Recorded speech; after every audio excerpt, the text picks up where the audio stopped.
बिस्मिल्लाहिर्रहमानिर्रहीम। अस्सलामु अलैकुम मोहतरम नाजरीन, वेलकम टू उर्दू एक्सपोज। नाजरीन ग्रामी, आज हम बात करेंगे इलेक्शन कमीशन ऑफ पाकिस्तान ने सियासी जमातों के तमाम असासों की तफसीलात जारी कर दी हैं, जो हम आपके सामने पेश करेंगे। इससे पहले आप सबसे गुजारिश है कि हमारे चैनल उर्दू एक्सपोज को सब्सक्राइब करें और साथ में लगे बेल आइकन पर भी प्रेस करें, ताकि आपको हमारी हर आने वाली न्यू वीडियो की अपडेट मिल सके। इलेक्शन कमीशन ऑफ पाकिस्तान की जानिब से मुल्क की सियासी जमातों के असासों की तफसीलात जारी कर दी गई हैं, जिसके मुताबिक 125 से जायद रजिस्टर्ड सियासी जमातों ने सिर्फ 82 सियासी जमातों ने तफसीलात जमा कराई। इलेक्शन कमीशन के मुताबिक तहरीक इंसाफ के असासे 22 करोड़ 53 लाख और इनके असासों में एक साल के दौरान 9 करोड़ रुपए की कमी आई। PTI ने एक साल में 50 करोड़ 87 लाख रुपए से जायद अखराजात किए। दूसरी जानिब पाकिस्तान पीपल्स पार्टी पार्लियामेंटेरियन के पास 16 करोड़ रुपए का बैंक बैलेंस है और पार्टी ने 2 करोड़ रुपए से जायद के अखराजात किए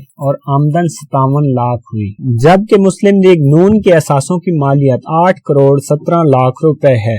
मुस्लिम लीग नून की 1 करोड़ 55 लाख रुपए आमदन और 20 करोड़ रुपए के अखराजात हुए। रिपोर्ट के मुताबिक MQM पाकिस्तान के पास 4 करोड़ 19 लाख के असासे हैं। MQM ने चंदे की मद में 4 करोड़ 79 लाख रुपए इकट्ठे किए। जमात इस्लामी 90 लाख 18 हजार रुपए की असासों की मालिक है। काफ लीग के पास 4 करोड़ 99 लाख रुपए मालियत के असासे हैं। बलोचिस्तान अवामी पार्टी के पास 2 लाख 31 हजार रुपए का बैंक बैलेंस है, जबकि शेख रशीद की अवामी मुस्लिम लीग गरीब तरीन सियासी जमातों में शामिल है, जिसके अकाउंट में 2.5 लाख रुपए हैं। तो दोस्तों, अगर आपको ये वीडियो इन्फॉर्मेटिव लगी हो, इसे लाइक और शेयर लाजमी करें। अल्लाह हाफिज।